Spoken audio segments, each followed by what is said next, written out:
Laser sights are an essential firearms training tool, clearly correcting and improving the two most important shooting fundamentals, aiming and trigger control. Crimson Trace, making laser sights standard equipment. Learn more at crimsontrace.com. Hey, y'all. It's Tom Gresham's Gun Talk. Oh, look out. We're smoking.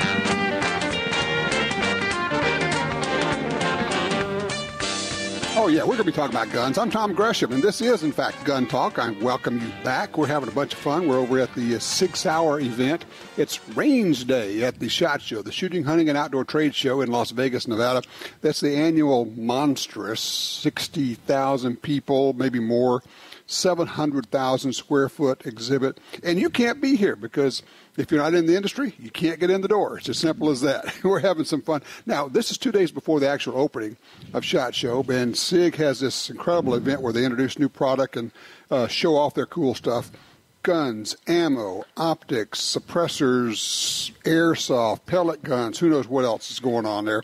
But we're also joined by the NRA right now. And so we're with, we got Cole McCulloch from NRA, right? Yes, Cole? sir. All right. And have Tom Yost from SIG. Tom, thanks for joining us, man. Glad to be here, Tom. Okay. First of all, you were just outside. What was that big noise I just heard out there? Oh, they got flashbangs going off. They just had a bunch of guys parachute out of a helicopter and using the SIG with 300 blackout, doing a demo with these robot targets, and it's just amazing. So they're parachuting down, and they've got their guns, and they got these robot targets running all over, and they're shooting these things when they get to the ground? Yeah, pretty amazing.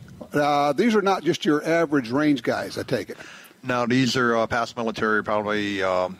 Motto, who is the head of the academy, is ex-SEAL. And, right. Yeah. We got the Tier 1 guys. Yes, Tier 1 Yeah, guys, so when that encompasses, it's interesting. It's kind of a squishy term, but we know some of the organizations that would qualify as Tier 1, but you never know. But that's very cool. What a great way to kick this thing off. That started about, 5-10 minutes ago? 5 minutes ago. That is excellent.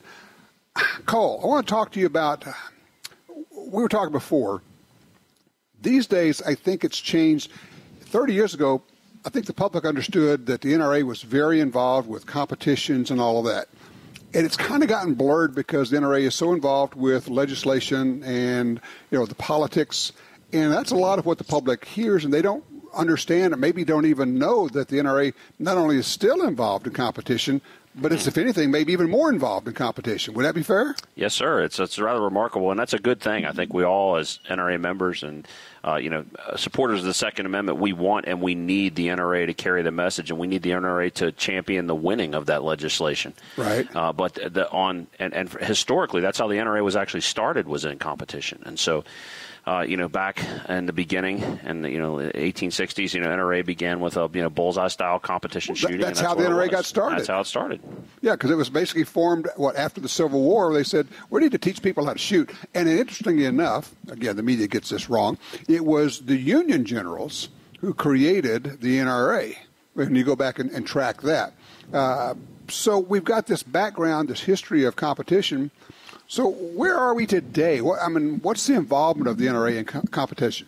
Right, so I think NRA plays a major role in competitive shooting overall. And a lot of times people that even they may shoot a certain type of competition don't sometimes see the whole picture, meaning that competitive shooting is very diverse in terms of what the types are, all the way from different types of small bore, Olympic style, all the way up to through 3-gun and the precision rifle series, shotgun shooting. It's all competitive shooting one way or the other. So the NRA manages no less than 15 different types of formal competitive shooting sports. And at the same time, we're involved in large events and supporting different world records or a lot of different things like we're here to do for SIG today. So we support over 12,000 sanctioned NRA competitive shooting events around the country and world today. 12,000 different events per year. A year? Yes, sir. Holy cow. You must have a full staff. Yes, sir. I work pretty hard. I guess you do. Oh, excuse me there. So what are the types of shooting competitions that the NRA oversees? So, for example, many people are familiar with high power, NRA high power, NRA small bore, NRA precision pistol, action pistol. Camp Perry style? Camp Perry style shooting. Right. The national matches are broken up into a number of different locations. They were at Camp Perry for, like I say, over about 100 years, and they're broken up now into different places in Indiana, and then we're still shooting our precision pistol in Camp Perry today, and our what's called the Bianchi Cup, if you're familiar with that, that's still in Missouri. Right, and we're Columbia, still doing Missouri. that. And then we've got new things like the NRA World Shooting Championship, which is the ultimate test of shooting, where shooters come in and shoot on guns and ammo that we provide across 12 different disciplines. Really? Yes, sir. And for the world to determine who the world's greatest overall shooter is. So they're not bringing their own gear in. No. So now we're really testing the shooter and not necessarily the gear. That's right. And so it's in its 5th year of Daniel Horner, one of SIG shooters. He was the first champion of that. Right. So yes, the NRA has a big and diverse reach of things that we help with in one way or the other or manage. So how do people get involved with that? How do they find out what kind of competition? Yeah, there are a lot of people that don't even know that some of this competitive shooting exists. That's right. I think my personal way that I look at that is, if you like to shoot firearms and you're a responsible gun-owning citizen, that's great. You're the person that NRA, we're trying to talk to you. We want to learn more about you, want to support you and understand you. But if you've got a certain type of shooting that you like, whether it's shotgun shooting or 22s or whatever, then go do that. Pursue it. Seek it out. Get with the right ranges, the right organizations that are running those type of events, whatever it is, and just participate. And competitive shooters, lots of them will help people get involved. The NRA can help with that as well. I was just going to say, Tom, you know this as well as anybody. If you show up and you tell people, look, I want to try this, but I've never done it before, they will wrap their arms around you, these competitive shooters. Say, well, come on, here, Right? Oh, yeah, they're going to hand you a gun, tell you how to do it, what the safety rules are. It's really a welcoming thing. And one of the things I look at competing, I've been doing it since I was 9 years old, is firing guns in competition is the all-American sport way before baseball's ever invented. Oh, yeah. You go back to the 1800s when they used to have the competitions, the Annie Oakley thing. They would have tens of thousands of people come out to watch a shooting event back then. Mm-hmm. It was really something. Well, something really interesting. I used to work for Smith & Wesson. In the Rotunda, we had some old photos from late 1800s of the Harvard and Yale revolver team. No. And it was pretty cool. Now, 100 years later, we're doing a scholastic action shooting program, and Yale did have a team, and Harvard had a team. Oh, that's cool. Yeah. And so it's come full circle. We've got colleges competing down in Talladega for SASP, Scholastic Action Shooting Program. Coast Guard Academy has a team, West Point. So a lot of good stuff going on. And thanks to the NRA to push it and support it. I'm just wondering, it could well be that shooting in all of its aspects is the oldest competitive sport. It's got to be one of them at least. And I'm not. And you could go back and go all the way back to archery if you went to. Right. I mean, it was just basically flinging projectiles of some sort. That's right. There's something about that. I always call shooting the ultimate remote control. We do something here, and something happens down there. And it's one of the reasons we love it so much. It's kind of fun to say, well, let's see can I make something down there happen? Breaking a target, hitting a target, whatever it happens to be. It's very interesting. I tell you what, guys, I want to take a quick break here, and I know you've got an event, Tom, that you want to talk about that kind of brings this all together, and it involves military and veterans and all of that, right? You're right. Okay, when we come back, we'll talk about that. Our number here is 866-TALK-GUN. I'm Tom Gresham, and this is Gun Talk.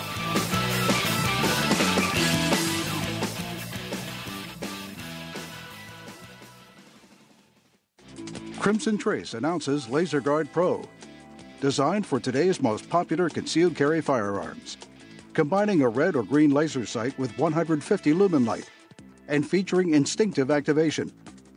Laser Guard Pro takes personal defense to the next level. Available now for the Smith & Wesson Shield. Visit crimsontrace.com to find a dealer near you and to learn more about why Crimson Trace is making laser sights standard equipment. Hi, this is Tom Gresham from Gun Talk. America is losing critical wildlife habitat at a rate of 1 football field every hour. It's happening on the Louisiana coast, but it's critical to all sportsmen and conservationists. These precious wetlands provide winter habitat for more than 10 million ducks and geese annually, waterfowl that migrate north through dozens of states. Don't shrug it off. Get involved. You can help. Visit vanishingparadise.org. Want great deals on guns, ammunition, and gear? Download the free Gundealio app today. With Gundealio, you can search for deals, listen to the Gun Talk podcast, watch gun videos, read gun news, and get notifications right to your phone about deals and special offers. Save money on the products you want from the companies you love. New deals, discounts, and rebates added daily. Gun Dealio, available for free in the App Store and Google Play.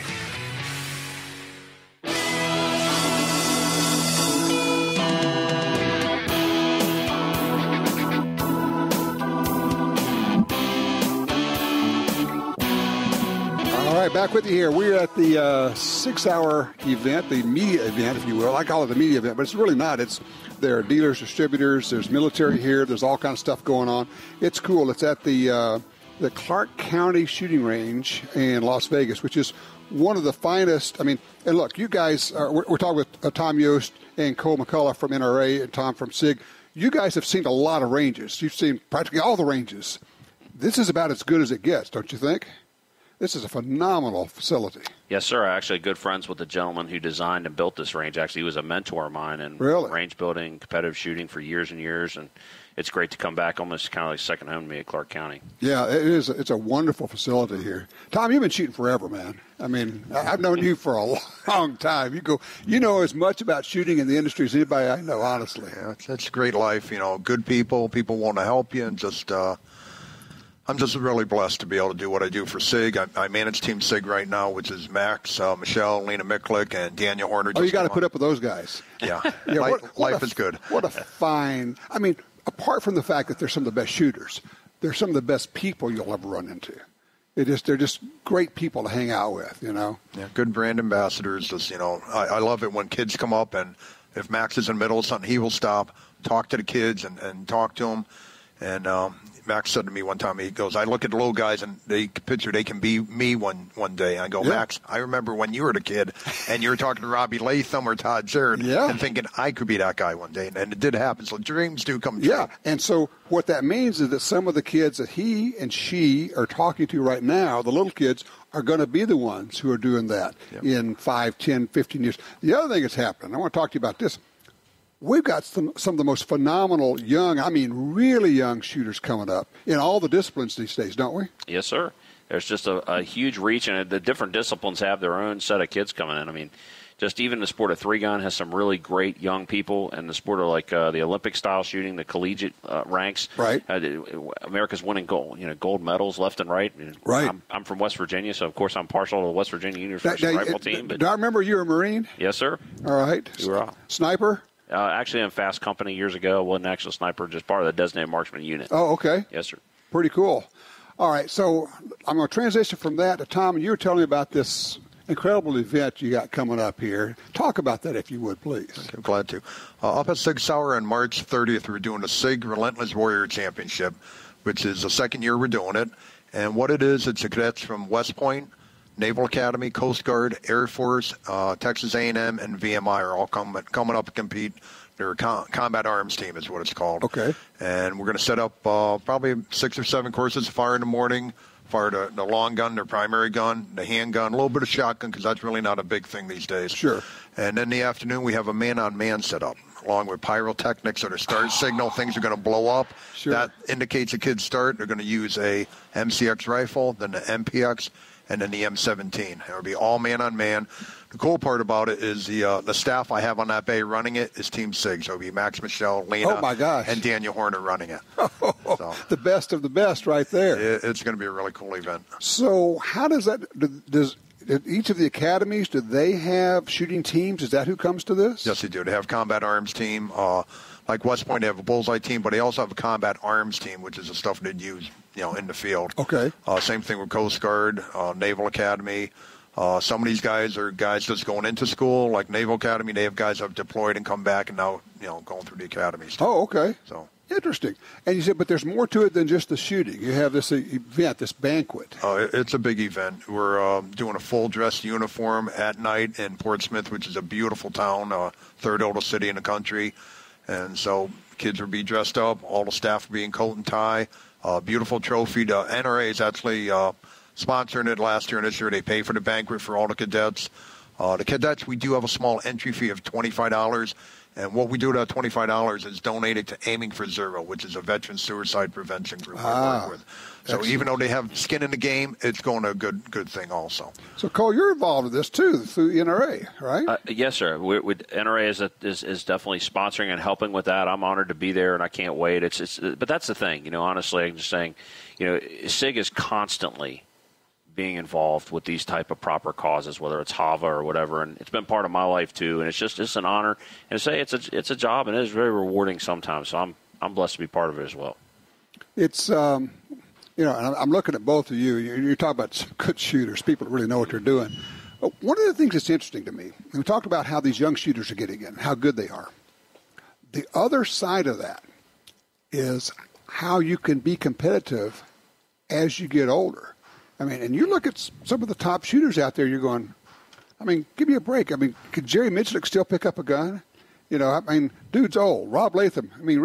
But man, you can shoot competitively well into your years. It is truly a lifetime sport. Right. I got to take this one if that's all right, Tom. I say Jerry McCulloch old, huh? Well, yeah. He's old enough to come in third place at the World Shooting Championship. Exactly. So how about that?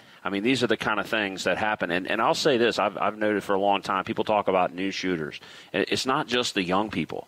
It's if you didn't get involved in competitive shooting at some point in your life, it's not too old to do that. And a new shooter is just that. If you haven't grown up around guns or if you haven't been involved with the right – That's a great point. You're never too old to start. It's great. You can play it and shoot it and have a good time, enjoy yourself and along the way. And you can do it at whatever level you want. come into. That's right. Because, and a lot of these competitions, a lot of these events have different classifications.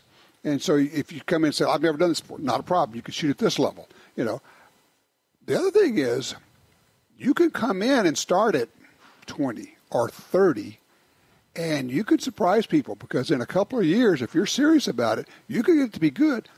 But that's going to take me to this next point, and I know it's dear to both of you.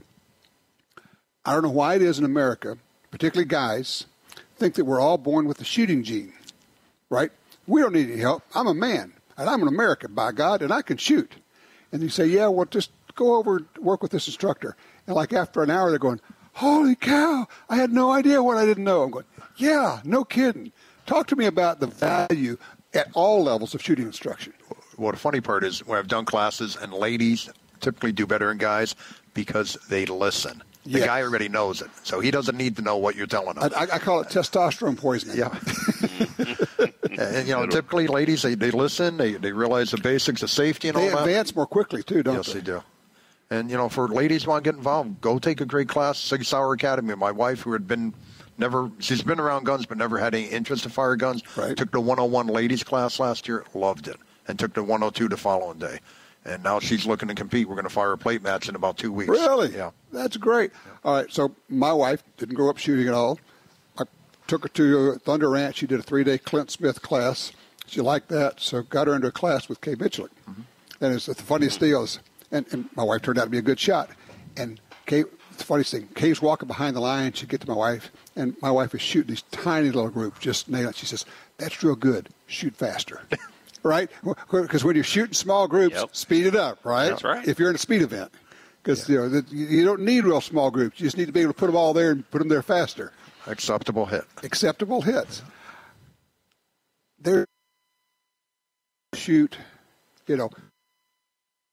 and we're all different ages here, but we're all well past 30, let's say that. It's still a matter of what's between your ears more than it is anything else, isn't it? I would think so. And again, in competitive shooting, it's my life and it's our family's life. And I will say that, you talked about, people coming in and how they learn and what they accept. I get an opportunity to learn from Kay McCulloch. I'm listening. Right.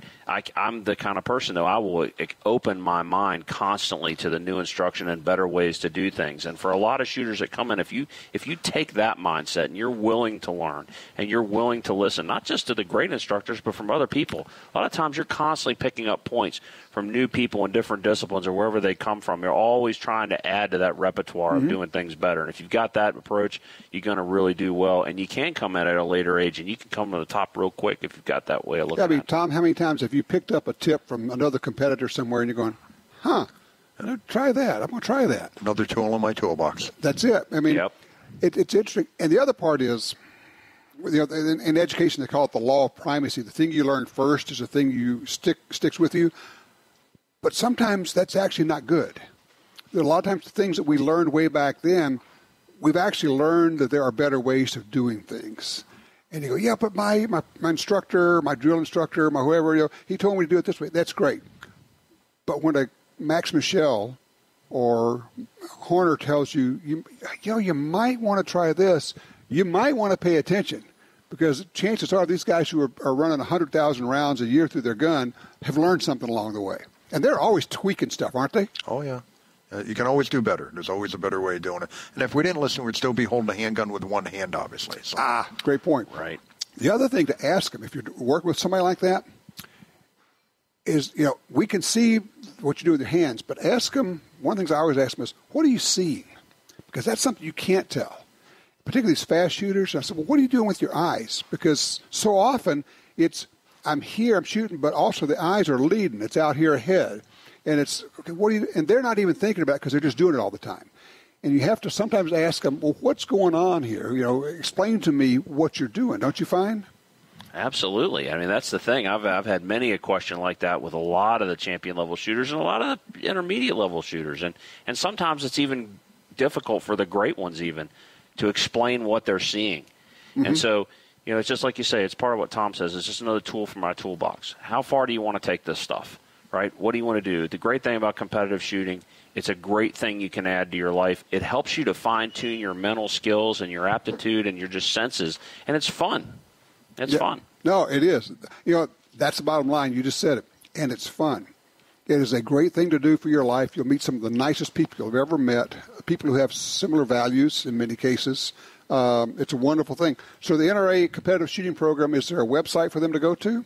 There is. You can just Google NRA competitive shooting, and you'll be able to see our website there. That's the best way for people to find it. Just go there, and you can look us up online, see us on Facebook, that sort of thing too. Sounds good. Their work. Tom, this program, this great program, is there going to be any information about that people can find out about? The armed forces, the cadets there? Yeah, the Signal Limitless Warriors. It's pretty much a closed event. Right. Families coming in, the kids are coming in, the coaches. We're probably going to have about 80, 90 competitors plus staff. It's going to be a great time, though. Sounds great. Thank you, guys. I appreciate it so much. Super job. All right, 866 Talk Gun. Tom Gresham here. Be right back with more Gun Talk. A girl can't go wrong with something in basic black, like an AR-15. Some things never go out of style, like Tom Gresham's Gun Talk. Oh, yeah, we're just rocking and rolling. We're talking about guns and shooting and gun sports and self-defense and storage of guns and anything else. If you'd like to join us, you have a question or a comment or a range report, something you have taken to the range and shot recently, or maybe somebody you took to the range and shared the shooting experience with, by all means, call us, 866-TALK-GUN or Tom Talk Gun. At this point, by the way, we're live at the NRA's, not the NRA, National Shooting Sports Foundation's SHOT Show. We're actually 2 days away from SHOT Show here. It starts on Tuesday in Las Vegas, and we're at the Sig Sauer event, their range event. So if you hear some loud noises in the back, those are guns going off, and that's a good thing, right? I'm joined right now by our very good friend, Ashley Hlebinsky. She is the curator of the Cody Firearms Museum in Cody, Wyoming. Hey, Ashley, how are you?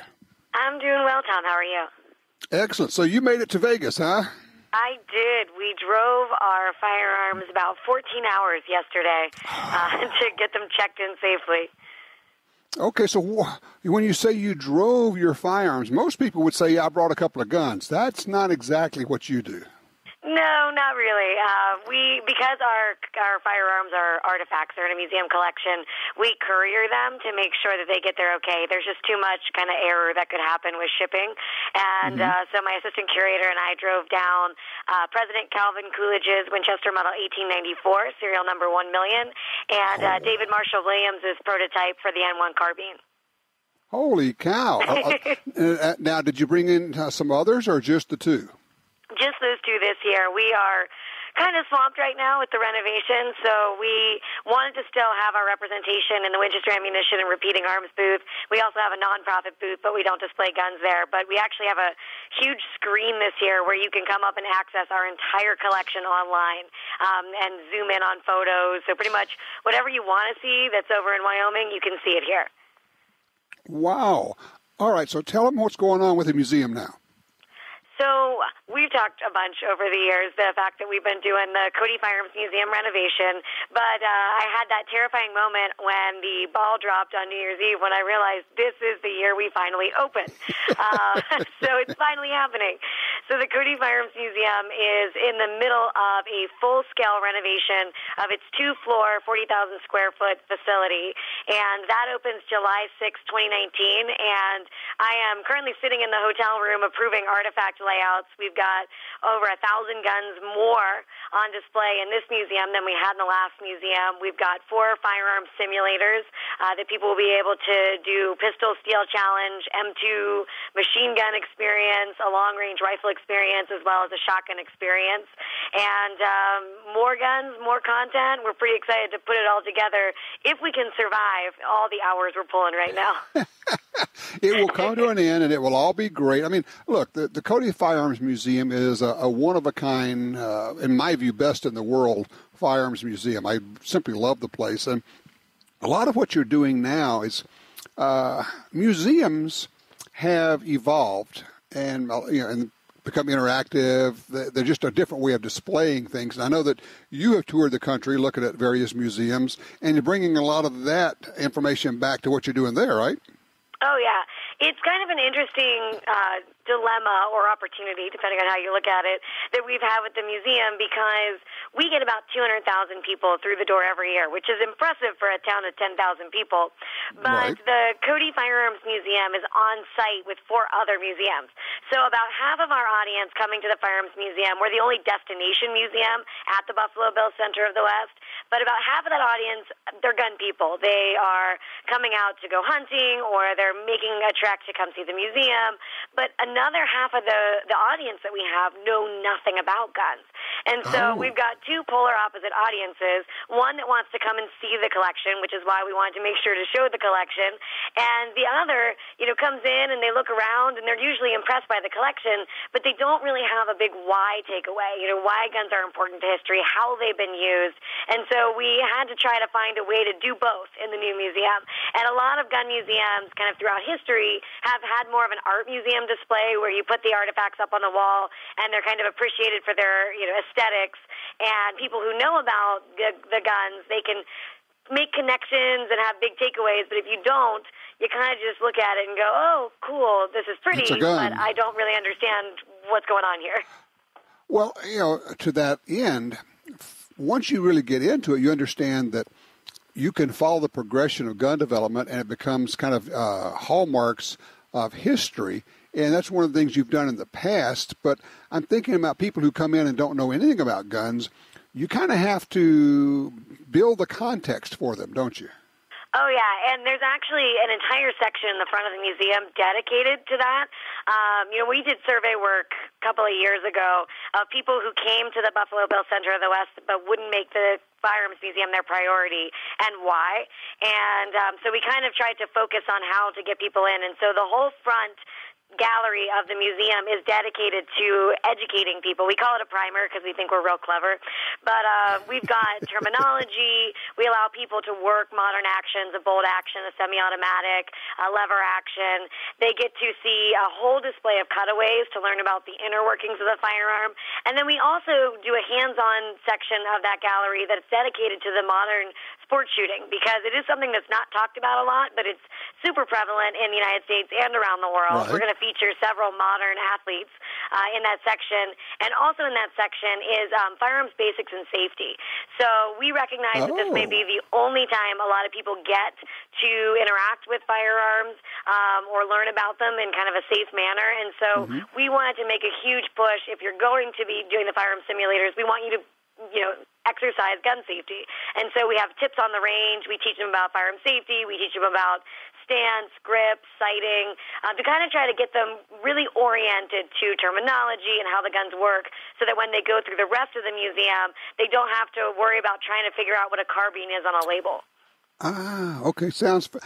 Hold on a second here, Ashley. I want to talk more about this. This is fascinating what you're doing, and I love the aspect of teaching gun safety and the basics of gun handling as people are going through there, so they'll have a better appreciation as they go through. We're talking with Ashley Hlebinsky. She is the curator of the Cody Firearms Museum in Cody, Wyoming.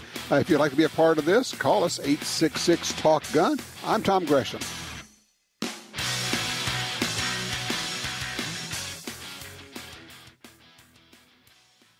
Brownells has gone retro. Check out Brownells' new line of retro AR-15 and AR-style 308 rifles at brownells.com/retro. Whether you're looking for Eugene Stoner's original 308 design, the famous M16A1, Air Force 601, or the XM177 carbine, Brownells has the classic, new production, old-school rifle of your dreams. Own the firearm you used in basic training, carried in service, or that Grandpa always talks about. See more at brownells.com/retro. Perhaps more than any other landscape, wetlands embody the life-giving abundance that nature has to offer. And perhaps more than any other organization, Ducks Unlimited is working to ensure that our continent's wetlands not only survive, but thrive for generations well beyond this one. The time is now to band together. The time is now to rescue our wetlands. You got your carry permit, and that's good. But you know you could use more training. Get the DVDs, which have what you need. Springfield Armory presents Concealed Carry 1 and Concealed Carry 2 with Bata Group. Learn specific concealed carry skills from Top Gun fighting trainers. Get trained. Be prepared. This really is life and death. ShopGunTalk.com. That's ShopGunTalk.com. Are you looking for a place to shoot? The National Shooting Sports Foundation has a great website called wheretoshoot.org. It's the largest database of shooting ranges on the internet. It's also a great resource for shooters where you can find video tips, printable targets, and a lot more. Find it online at wheretoshoot.org. And while you're there, download their free iPhone app. That's wheretoshoot.org.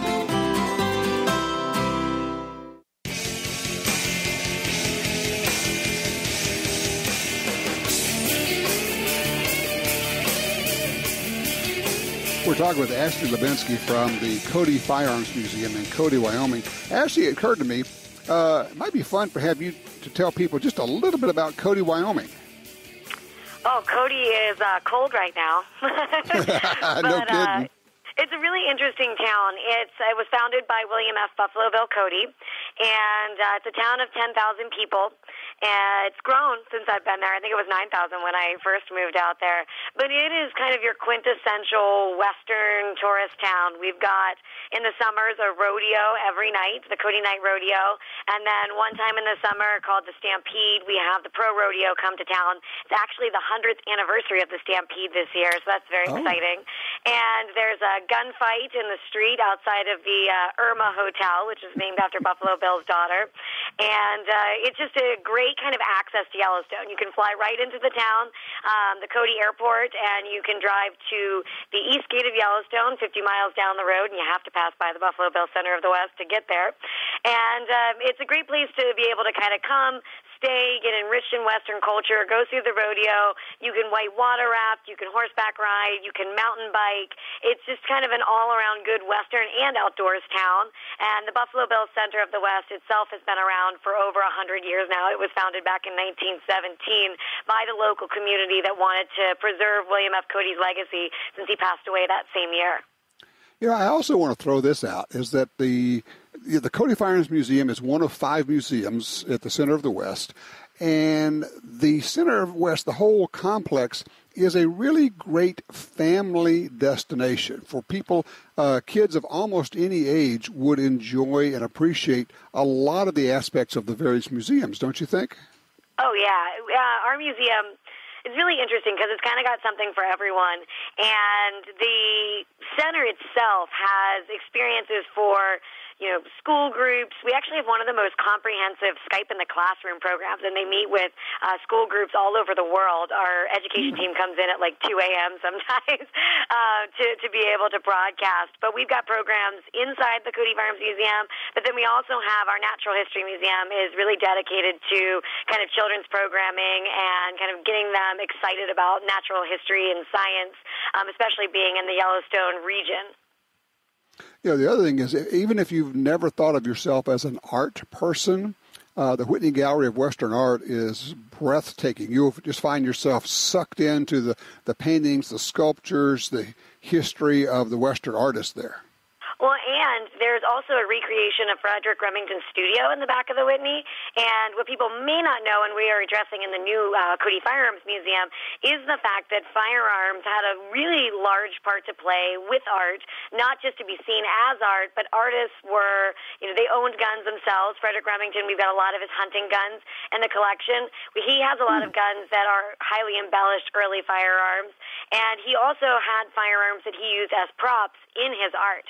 And so that Frederick Studio collection in the back of the Whitney has some really beautiful embellished pieces that came from Frederick Remington's studio collection. And so we're highlighting that. They're actually his guns. Yes, we have a pretty impressive Frederick Remington collection. And I always have to clarify, I guess, when I'm talking to a gun audience, Frederick Remington, not a Lifelet Remington. Two different people. Right. This is not the gunmaker Remington. This is the artist Remington. Yes. That gets artist and sculptor also. Yeah, it is, especially when you kind of think of all the Western art and the guns involved. And people go, oh, yeah, Remington, I've had his guns for a long time. No, different one. Yeah, totally different one. We had a scholar on Frederick Remington, give a lecture at the center, and he was surprised when a bunch of people showed up thinking he was going to talk about the firearms company. That's pretty funny. So, all right, so when you have are you going to have a grand opening on July the 6th for the new, I call it the new museum? Oh, yes. So it's a grand opening weekend. It's very exciting. We've got a couple of things planned, but if you want to come to the grand opening of the museum, I highly recommend coming on July 3rd to be a part of July 4th in Cody. Cody has one of the best small-town July 4th celebrations in the country, and the Stampede will be celebrating their 100th anniversary, and we start all of our things on July 5th. We're doing a Cody Firearms Museum VIP veteran experience, so if you are a veteran or active military today, we are inviting them to come in the day before the grand opening to see a sneak peek of the museum, and then in our military gallery, we actually have an oral history tent that'll have pre-populated stories of soldiers in early military history, but then it also has the ability for veterans and active military to record their own stories, and those stories will become a part of the exhibition. So we're inviting them to see the museum first on July 5th and then contribute their stories so that when the museum opens to the public on July 6th, the public is seeing all of their hard work from the day before, and they'll be a part of the opening weekend celebration. And so it's going to be really exciting. And then we're going to be doing tours on Sunday that people can sign up for. God, it sounds like a fabulous weekend. Yes. I might be very tired, but everyone else will probably be having a really good time. I will say that I once was in Cody, just happened to be there over the 4th of July weekend, had no idea that it was a special deal. And it's kind of like, holy cow, it's like a party the whole time with the most incredible rodeo and everything else. It's pretty neat. Ashley, I just want to thank you for what you're doing and sharing this information, and frankly for keeping the history and the legacy of American firearms ownership alive for the public. Well, thank you. We're excited to show it off to everybody on July 6th. Very good. And oh, yeah, give them the website so they can stay in touch and find out what's going on. Yes, on the website for the center is centerofthewest.org. But if you want to follow all the antics of the renovation, definitely check out the Cody Firearms Museum Instagram and Facebook accounts and Cody Firearms on Twitter. Very good. Ashley Hlebinsky, thank you so much. Thank you. All right, you take care. All right, 866-TALK-GUN will get you in there. We got open lines. We got a room for you if you want to join me right now. We're at the 6 Hour range day at the SHOT Show. Yeah, there's guns going off all around us. I like that. We'll be right back.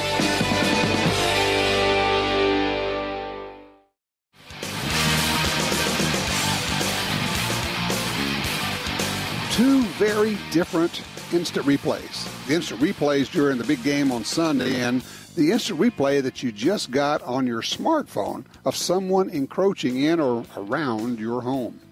Blink cameras are the ultimate gold line defense. They're motion activated.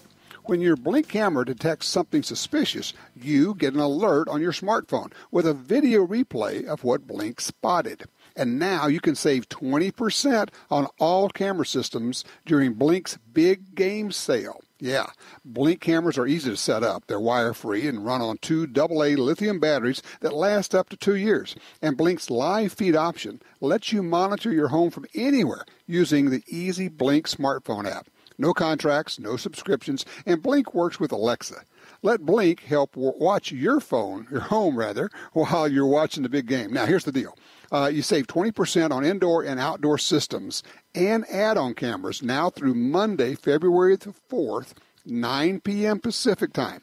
Visit blinkprotect.com/defense. You got to get that right. blinkprotect.com/defense. That'll work for you. 20% off on their indoor and outdoor systems and add-on cameras. All right, 866-TALK-GUN gets you in here. If you'd like to join us, by all means, give me a shout right now. Let's see. Jerry's with us out of Rudy, Arkansas. Oh, well, I guess we just lost Jerry. Sorry about that. Sorry, Jerry. Oh, well. One of the things that I'm kind of catching up on, I'm enjoying, and we're sitting here, and we're surrounded by hundreds of people who are gun folks at this incredible shooting range, the Clark County shooting range in Las Vegas, which, by the way, is just fabulous. Somebody told me, I don't know if it's right, somebody said it was a $60 million complex. If so, well, good on them, because it is pretty fabulous. A lot of RVs set up here. People come in shooting clay targets. And I don't know if there's snowbirds coming in. I probably should have looked. If they're trap shooters, probably half of them are from Ohio. That is the center of the universe for trap shooting, I think. But it's a great facility, and I'm here with all these shooters, and they're introducing all these products, and you got these top shooters. And one of the things you keep hearing, which is interesting, it kind of permeates all the conversations when you start listening to people.